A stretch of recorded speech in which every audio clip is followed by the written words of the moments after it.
அனைவருக்கும் வணக்கம். நான் உங்கள் 5ஆம் தலைமுறை ஜோதிடர் ராம்குமார் ராஜேந்திரன். நம்ம இன்னைக்கு பார்க்க போகிற தலைப்பு, மீன ராசி அன்பர்களுக்கு உங்களுடைய ராசிக்கு 8ஆம் இடமான துலாம் ராசியில் சுக்கிர பகவானுடைய பயிற்சி. உங்களுடைய ராசிக்கு 3 மற்றும் 8ஆம் இடத்திற்கான அதிபதி இந்த சுக்கிர பகவான். சுக்கிரன் ஒருவருக்கு ஆடம்பரம், செல்வாக்கு, சொகுசு வாழ்க்கை, காதல் மற்றும் தாம்பத்தியம் போன்ற அனைத்து அமைப்புகளையும் கொடுக்கக்கூடிய இந்த சுக்கிரன். இந்த சுக்கிர பகவானுடைய பயிற்சி நவம்பர் மாதம் 3ஆம் தேதி முதல் நவம்பர் மாதம் 27ஆம் தேதி வரை நடைபெறவிருக்கு. இந்த நிகழ்வு காலகட்டங்களில் மீன ராசி அன்பர்களுக்கு தங்களுடைய வாழ்க்கையில் எந்த விதமான அற்புதங்கள் மற்றும் மேன்மைகளை தரப்போகுது அப்படிங்கிறத இந்த காணொலியில் தெளிவாகவும் துல்லியமாகவும் பார்க்கலாங்க. நம்ம சேனலை ஃபஸ்ட் டைம் பார்க்குறவங்க அந்த சப்ஸ்கிரைப் பண்ணிக்கோங்க. பெல் பட்டனை கிளிக் பண்ணி ஆல் அப்படிங்கிற ஆப்ஷன் கொடுத்துக்கோங்க. மீன ராசி அன்பர்கள் குரு பகவானை அதிபதியாக கொண்டவர்கள், நிதானசாலி அப்படின்னு சொல்லலாம். பாசத்திற்கு கட்டுப்பட்டவர்கள், ரொம்ப பொறுமைசாலி அப்படின்னு சொல்லலாங்க. தனக்கு ஒரு பிரச்சனை வராத வரைக்கும் யாருக்கிட்டையுமே எந்த ஒரு தொந்தரவுமே கிடையாதுங்க. ரொம்ப அமைதியாக இருப்பாங்க. ஆனால் தன்னை சீண்டக்கூடிய சூழல் அப்படிங்கிறது ஏற்பட்டுருச்சு அப்படின்னா கண்டிப்பாக அவங்களுடைய கோபங்கள் என்ன அப்படிங்கிறது காட்டக்கூடிய சூழல் அப்படிங்கிறது கட்டாயம் வரும். அது வரைக்கும் அவங்க இவ்வளோ கோவக்காரரா, இவ்வளோ டென்ஷன் ஆவாங்களா அப்படிங்கிறது யாராலையுமே கண்டுபிடிக்க முடியாது. ஏன்னா பார்க்குறதுக்கு ரொம்ப பொறுமைசாலி மாதிரி இருப்பாங்க. பாசத்துக்கு கட்டுப்பட்டவங்க. ஏன்னா யார் எந்த உதவி கேட்டாலும் உடனுக்குடனே இறங்கி அவங்களுக்கு ஹெல்ப் பண்ணக்கூடிய ஒரு எண்ணங்கள் அப்படிங்கிறது இவங்களுக்கு ரொம்ப ஜாஸ்தியாக இருக்குங்க. ரொம்ப பொறுமையாக எல்லாத்தையும் பார்த்து செய்யக்கூடிய நபர்கள். கடந்த சில காலகட்டங்களாக இவங்க வாழ்க்கையில் இழந்த இழப்புகள் மற்றும் நஷ்டங்கள் அப்படிங்கிறது ரொம்ப ஜாஸ்திங்க.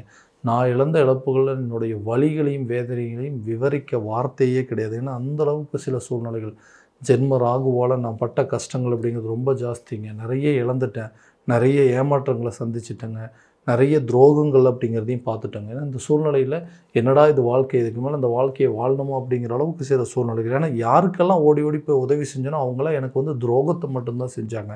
தொழில் ரீதியாக நிறைய எதிர்ப்புகளையும் நிறைய பகைகளையும் நஷ்டங்களையும் அப்படிங்கிறது பார்த்தாச்சிங்கன்னா, தொழிலை எப்படியாவது நடத்தணும், இந்த தொழிலில் எப்படியாவது சாதிக்கணும் அப்படிங்கிற அளவுக்கு நான் போராடிட்டு இருக்கேன்னா எனக்குன்னு வந்த எதிரிகள் எனக்குன்னு எங்கேருந்து தான் வருவாங்களும் தெரியல. நான் பண்ணுற தொழிலில் மட்டும் எனக்கு நிறைய இடையூறுகளையும் நஷ்டங்களை ஏற்படுத்துகிற மாதிரி நிறைய சுச்சுவேஷன் சூழ்நிலைகள் அப்படிங்கிறது ஏற்படுது. நான் யாருக்கு எந்த கெடுதலும் பண்ணலாம், ஆனால் எனக்கு மட்டுமே ஏன் இவ்வளோ கெடுதல் நடக்குது? ஸோ இந்த தொழிலில் நான் நிலைச்சு நிற்க முடியாதா, நான் சாதித்து காட்ட முடியாதா அப்படின்னு யோசிக்கக்கூடிய நபர்களுக்கு கண்டிப்பாக சொல்கிறேன். இந்த வரக்கூடிய காலகட்டங்களில் உங்களுடைய தொழிலில் நீங்கள் தான் கிங் அப்படிங்கிறது ப்ரூவ் பண்ணக்கூடிய ஒரு காலகட்டமாக இருக்கும்போது சில விஷயத்தை தைரியத்தோடு எல்லாம் நடந்தாலும் பார்த்துக்கலாம், இதை எப்படியாவது நம்ம தான் சரி பண்ணி ஆகணும் அப்படிங்கிறத தெரிஞ்சுக்கிட்டு உங்கள் தொழிலை விரிவுபடுத்துறதுக்கான முயற்சிகள் அப்படிங்கிறது கண்டிப்பாக நடக்குங்க. நிறைய செலவினங்கள் எல்லாம் பண்ணிட்டோங்க, இது எல்லாமே விரயங்கள் அப்படின்னு நினச்சிட்ருப்பீங்க. அது கண்டிப்பாக விரயம் கிடையாது. உங்களுடைய முதலீடுகள் அப்படிங்கிறத நீங்களே உணர்ந்துருவீங்க. உங்கள் பிஸ்னஸை மறுபடியும் பழைய நிலைக்கு கொண்டு போகிறதுக்கு போட்டியாளர்கள் மத்தியில் உங்களை சரியான விதத்தில் சக்ஸஸ்ஃபுல்லாக இருக்கக்கூடிய ஒரு காலகட்டமாக இருக்க போது இந்த மீனராசி அன்பர்களுக்கு. வேலை தேடிட்டு இருந்தவங்க, நிறைய வேலையில் இருந்தேன், நல்ல வேலையில் தான் இருந்தாங்க, திடீர்னு என்ன நடந்துச்சுன்னு தெரியல, வேலையை விட்டு போ அப்படின்ட்டாங்க. வேலையை இழந்து இன்றைக்கி வீதியில் நிற்கிற மாதிரி சில சூழ்நிலைகள். நிறைய இன்டர்வியூஸ் அட்டன் பண்ணிட்டேன், எந்த வேலையும் எனக்கு கிடைக்கலைங்க. சரி, இங்கே தான் வேலை தேடிட்டு இருக்கோம், எதுவும் சரியான விதத்தில் அமையலை. அட்லீஸ்ட் வெளிநாடு போய் ஏதோ கொஞ்சம் காலகட்டங்கள் ஒர்க் பண்ணிட்டு வந்தோம்னா நம்மளோட பிரச்சனை எல்லாத்தையுமே தீர்ந்துடும் அப்படின்னு சொல்லி யோசிச்சுட்டு இருக்கக்கூடிய நபர்களுக்கு அந்த வேலையும் கிடைக்கல. இல்லை அரசு துறையில் நிறைய ரொம்ப வருஷமாக எக்ஸாம்ஸ்க்கு படிச்சுட்டே இருக்காங்க, கவர்மெண்ட் ஜாப் அப்படிங்கிறது எனக்கு கிடைக்கவே மாட்டேங்குதுன்னு யோசிக்கக்கூடிய நபர்களுக்கு கண்டிப்பாக புதிய வேலை வாய்ப்புகள் உங்களை தேடி வருங்க. வெளியூர் மற்றும் வெளிநாடு சம்மந்தப்பட்ட வேலைக்குண்டான முயற்சிகள் நடக்கும்.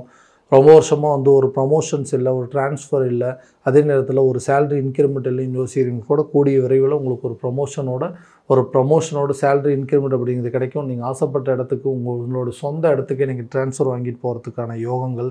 அரசு சம்மந்தப்பட்ட எக்ஸாம்ஸ் கவர்மெண்ட் எக்ஸாம் ட்ரை பண்ணிகிட்டு இருக்கிறவங்க கூட இந்த காலகட்டங்களில் கண்டிப்பாக உங்களுக்கு ஒரு நல்ல பலன் அப்படிங்கிறது கண்டிப்பாக கொடுக்குங்க. திருமணம் ஆகாத நபர்களுக்கு திருமணம் சம்மந்தப்பட்ட யோகங்கள் அப்படிங்கிறது இருக்குங்க. இந்த திருமணம் அப்படிங்கிறது ஒன்று மட்டும் கரெக்டான டைமில் நடந்துருச்சுன்னு வைங்களேன், இது வரைக்கும் மற்றவங்க மத்தியில் இருக்கக்கூடிய என்னுடைய செல்வாக்கு, இழந்த அந்தஸ்து, மரியாதை எல்லாத்தையுமே நான் மீட்டெடுத்தேன். ஏன்னா எல்லாம் இருந்து இன்றைக்கி கரெக்டான ஸ்டேஜில் கல்யாணம் நடக்கலையே அப்படிங்கிற ஒரே ஒரு குறைபாடை தவிர வேறு எதுவுமே இல்லை. ஏன்னா ஜாதகம் பார்த்துட்டே இருக்கிறவங்க, ஏதாவது ஒரு விதத்தில் ஜாதகம் வருது, நமக்கு தோஷம் இருக்கும்போது சுத்த ஜாதகம் வருதுங்க, நமக்கு சுத்த ஜாதகம் இருக்கும்போது தோஷ ஜாதகம் வருது. ஸோ ஜாதகம் அப்படிங்கிற ஒரு குழப்பங்கள் ரொம்ப ஜாஸ்தியாக இருக்குது. அதே நேரத்தில் எல்லாம் ஓகே அப்படின்னு சொல்லும்போது பொருத்தங்கள் வந்து சரியான விதத்தில் இல்லை. பொருத்தங்கள், ஜாதக தோஷங்கள் எல்லாமே சரியாக இருந்தாலும் பொண்ணு பையனுக்கு சரியான விதத்தில் அமைப்புகள் இல்லை. திருமணம் 2 பேர்த்துக்கு வந்து சரியாக பிடிக்கல அப்படிங்களா, அப்போ கூட இருக்கிறவங்களே வந்துட்டு சில நேரத்தில் வந்து கெடுத்து விட்றாங்க. இந்த மாதிரி நிறைய பிரச்சனைகளால் திருமண தடைகளை சந்திச்சிட்ருக்கேன். அந்த தடைகள் கூடிய சீக்கிரத்தில் அகலும். கூடிய விரைவில் திருமணம் சம்மந்தப்பட்ட யோகங்கள் இருக்குங்க. கூடிய விரைவில் குடும்பத்தில் ஒரு சுபகாரியம் நடப்பதற்கான யோகங்கள் அப்படிங்கிறதுக்கும் உங்கள் குடும்பத்தில் இருக்கிறவங்களுக்கு ஒரு நல்ல மன மகிழ்ச்சி ஏற்படக்கூடிய ஒரு காலகட்டமாக இருக்க போது. குழந்தை இல்லாத தம்பதியினருக்கு குழந்தை பாக்கியம் கண்டிப்பாக ஏற்படும். நிறைய ஹாஸ்பிட்டல் போயிட்டுங்க, நிறைய ட்ரீட்மெண்ட் எடுத்தாச்சு. ஒரு வந்து பெண் வாரிசு இருக்குங்க, ஒரு ஆண் வாரிசு இருந்தால் நல்லா இருக்குமே, அதே மாதிரி ஒரு ஆண் வாரிசு இருக்குது, ஒரு பெண் வாரிசு இருந்தால் நல்லா இருக்குமேன்னு சொல்லி 2வது குழந்தைக்கு உண்டான முயற்சிகள் கூட இந்த நேரத்தில் நிறைய தடைகள் இருக்குங்க. ஆரோக்கியமும் சரியான விதத்தில் சப்போர்ட் பண்ண மாட்டேங்குதுனால நிறைய ட்ரீட்மெண்ட் எடுத்துட்டோம். மெடிக்கல் ரிலேட்டடாக நிறைய வந்துட்டு மிஸ்கேரிங் அப்படிங்கிறது ஆயிடுச்சுங்க. ஸோ குழந்தையோட கருக்கலைப்பு அப்படிங்கிறது ஏற்பட்டுச்சு. ஐவிஎஃப் ட்ரீட்மெண்ட் கூட நிறைய ட்ரை பண்ணிட்டோம், அதுவுமே எங்களுக்கு ஒத்து வரல. அப்படின்னா கணவன் மனைவிக்கிடையே நல்ல ஒரு அண்டர்ஸ்டாண்டிங் இல்லை, எங்களுக்குள்ள ஒரு ஒற்றுமை இல்லை. இதுவே எங்களுக்கு ஒரு பெரிய பிரச்சனையாக இருக்குங்க. எங்ககிட்ட மட்டும் இல்லைங்க, எங்களை சுற்றி இருக்கிறவங்களாலையும் இந்த பிரச்சனை நடந்துட்டுருக்கு. ஸோ இந்த குழந்தை பாக்கியம் அப்படிங்கிறது இல்லாததுனால தான் இவ்வளோ பாதிப்புகள் அப்படின்னு சொல்கிறவங்களுக்கு கூடிய விரைவில் குழந்தை பாக்கியம் அப்படிங்கிறது ஏற்படும். நீங்கள் எடுக்கக்கூடிய ட்ரீட்மெண்ட் உங்களுக்கு நல்ல ஒரு பாசிட்டிவான ரிசல்ட் அப்படிங்கிறது இருக்கும். கணவன் மனைவிக்கிடையே இருக்கக்கூடிய ஒற்றுமை அப்படிங்கிறது ரொம்ப குறைஞ்சிட்டே இருக்குங்க. எதுக்கு எடுத்தாலும் சண்டை போடுறோம், ஒருத்தருக்கு ஒருத்தர் புரிஞ்சிக்க மாட்டேங்கன்னா இந்த 8ஆம் இடம் என்று சொல்லக்கூடிய ஆயுள் மற்றும் துர்ஸ்தானம் என்று சொல்லக்கூடியதுங்க. தாலி பலத்தை கொடுக்கக்கூடிய இடம், கணவன் மனைவிக்கிடையே இருக்கக்கூடிய உறவுகளை குறிக்கக்கூடிய இடம் அப்படின்னு கூட சொல்லலாங்க. ஸோ 2 பேர்த்துக்குள்ள நல்ல ஒரு ஒற்றுமை அப்படிங்கிறது மேலோங்குங்க. பிரிந்த கணவன் மனைவி ஒன்று சேருவாங்க. டிவோர்ஸ் வரைக்கும் போனவங்க கூட அந்த பிரச்சனையை விட்டு வெளியே வரக்கூடிய ஒரு காலகட்டமாக இருக்க போது. காதலர்கள் மத்தியில் இருந்து வந்த மன கஷ்டங்கள் அப்படிங்கிறது, மன சங்கடங்கள் அப்படிங்கிறது விலகும். ஏன்னா நாங்கள் லவ் பண்ணிட்டு இருந்தவங்க ரொம்ப வருஷமாக பண்ணிட்டு தான் இருக்கோம். இதை வந்து மேரேஜ் வந்து அக்செப்டன்ஸ் வாங்குறதுக்கு தான் இவ்வளோ பிரச்சனை. ஏன்னா எங்களுக்கு வந்து திருமணம் லெவலில் போகுமா அப்படின்னே தெரியலைங்க அப்படின்னு சொல்கிறவங்களுக்கு கூட கண்டிப்பாக உங்களுடைய காதல் திருமணம் லெவலில் ஒப்புதல் வாங்கக்கூடிய யோகமாக இருக்க போதுங்க. ஒரு லைஃப்பில் இருந்து எல்லாத்தையும் விட்டுட்டு வெளியே வந்துட்டு இன்றைக்கி நம்ம ஒரு லைஃப்பை தேடி போயிருக்கோம், அந்த லைஃப் நமக்கு கரெக்டான விதத்தில் அமையுமா, மறுபடியும் நமக்கு ஏதாவது பிரச்சனை வந்ததுன்னா என்னால் வந்து அதுலேருந்து மீண்டு வெளியே வரவே முடியாது, நான் எதிர்பார்த்து போகக்கூடிய வாழ்க்கை நல்லபடியாக இருக்குமான்னு எதிர்பார்த்திங்கன்னா கண்டிப்பாக அது நல்லபடியாக அமையும். நிறைய பேர் வந்துட்டு என்ன காரணமே தெரியலைங்க, லைஃப்பில் ஒருத்தருக்கு ஒருத்தர் எங்களுக்குள்ள ஒரு அண்டர்ஸ்டாண்டிங் இல்லாமல் 2 பேர் விட்டு பிரிஞ்சு போகக்கூடிய அளவுக்கு சூழ்நிலை ஏற்பட்டுச்சு.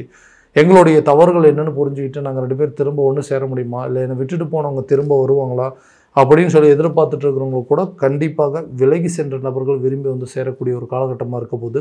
பிரிந்த கணவன் மனைவி வந்து சேருவாங்க.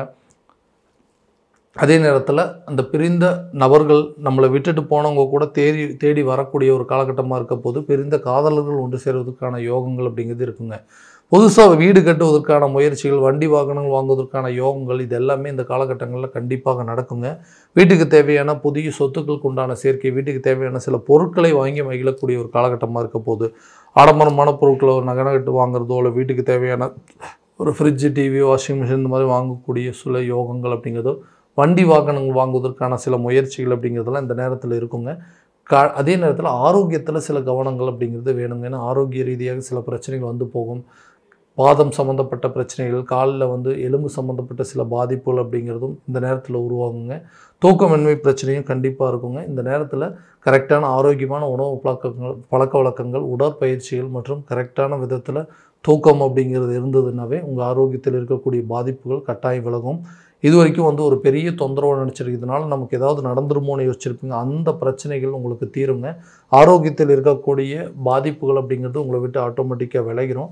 அதுக்குண்டான மருத்துவ ட்ரீட்மெண்ட் அப்படிங்கிறது இந்த நேரத்தில் நீங்கள் எடுத்துக்கிறதுக்கு நல்ல பாசிட்டிவான ரிசல்ட் அப்படிங்கிறது கொடுக்கும். கல்வியில் கொஞ்சம் மந்த நிலைகள் இருந்துகிட்டு இருந்ததுங்க. கல்வியில் சரியாக நாட்டம் செலுத்த முடியல, படித்ததெல்லாம் மறந்துடுதுங்க. நைட்டு ஃபுல்லாக படிக்கிறோம், காலையில் போனால் எக்ஸாமில் என்னால் எழுத முடியல, எல்லாமே வந்து ஞாபகம் மறதியாக இருக்குது, கல்வியில் இன்ட்ரெஸ்ட்டே இல்லாமல் இருக்குது, கல்வி வந்து சரியான விதத்தில் வந்து ஒரு ஆர்வம் காட்ட முடியலன்னு யோசிச்சுட்டு இருந்தவங்களுக்கு கல்வியில் நல்ல ஒரு ஈடுபாடுகள் அப்படிங்கிறது இருக்கும். கல்வியில் நல்ல ஒரு மேன்மை அப்படிங்கிறதும், வெளியூர் அல்லது வெளிநாடு படிப்புக்கான யோகமும், ஒரு காலேஜில் முடிச்சுட்டு அடுத்த காலேஜ் ஒரு ஹையர் ஸ்டடீஸ்க்கு வெளியூர் போய் படிக்கிறதுக்கான வாய்ப்புகள் அப்படிங்கிறது இருக்குங்க. கல்வி சம்மந்தப்பட்ட சில விரயங்கள் அப்படிங்கிறது இந்த காலகட்டங்களில் ஏற்படும். கடன் அப்படிங்கிற பாதிப்புகள் கொஞ்சம் கொஞ்சமாக குறையும். ஏன்னா எனக்காக கடன் வாங்கியிருந்தால் பரவாயில்லைங்க, யாருக்காகவோ ஹெல்ப் பண்ண போய் இன்றைக்கி அந்த கடனுக்கு உண்டான வட்டியை நான் தான் கட்டிகிட்டு இருக்கேன். இதனால் எனக்கு நிறைய மன உளைச்சல் ஏற்பட்டிருக்கு. இந்த கடனை எப்படியாவது அடைக்கணும், என்கிட்ட பணம் வாங்கிட்டு போனவங்க எனக்கு வந்து பணத்தை திரும்ப கொடுப்பாங்களா, அடுத்து உங்களுக்காக வாங்கி கொடுத்து இன்றைக்கி அந்த பணத்துக்கு நான் வட்டி கட்டிகிட்டு இருக்கேன் அப்படின்னு சொல்லக்கூடிய நபர்களுக்கு கண்டிப்பாக உங்கள் பணத்தை ஏதாவது ஒரு விதத்தில் அடைப்பதற்கான சூழல் அப்படிங்கிறது ஏற்படும். இந்த சுக்கிர பகவான் 8ஆம் இடத்துக்கு வந்துட்டு ஏதோ ஒரு காரணத்தினால நமக்கு வர வேண்டிய தொகைகள், நம்ம மற்றவங்களுக்கு உதவி செஞ்ச பணம் கூட நம்ம கைக்கு வந்து சேருங்க. இதனால் உங்கள் கடனை அடைப்பதற்காக எடுக்கக்கூடிய முயற்சிகள் உங்களுக்கு கடனில் ஒரு பகுதியை அடைப்பதற்கான வாய்ப்புகள் அப்படிங்கிறது கட்டாயமாக ஏற்படுங்க. ஸோ இது வரைக்கும் நம்ம பார்த்ததெல்லாம் கோச்சார ரீதியான பலன்கள் மட்டும்தாங்க. இந்த பலன்கள் அனைத்து உங்களுக்கு நடக்குமானா உங்களுடைய சுய ஜாதகத்தை முழுமையாக அதனோட ஒப்பிட்டு பார்த்து அதற்குண்டானபடி சில முயற்சிகள் எடுக்கும்போது வாழ்க்கையில் எல்லா விதமான வெற்றிகள் அப்படிங்கிறது கண்டிப்பாக உங்களுக்கு கிடைக்குங்க. உங்களுடைய ஜாதகத்தை எங்கிட்ட பார்க்கணும் அப்படின்னு விருப்பப்பட்டீங்கன்னா கீழே தெரிகிற நம்பருக்கு காண்டாக்ட் பண்ணி அப்பாயின்மெண்ட் ஃபிக்ஸ் பண்ணிக்கோங்க. அப்படி இல்லை உங்களோட ஜாதகத்தை வாட்ஸ்அப் மூலமாக அனுப்பிச்சிங்க அப்படின்னா தெளிவான முறையில் கணிச்சு துல்லியமான பலன்கள் அப்படிங்கிறது உங்களுக்கு தெரியப்படுத்தப்படுங்க. மீண்டும் அடுத்த காணொளியில் உங்களை சந்திக்கும் வரை உங்களிடமிருந்து விடைபெறுவது உங்கள் ராம்குமார் ராஜேந்திரன். நன்றி.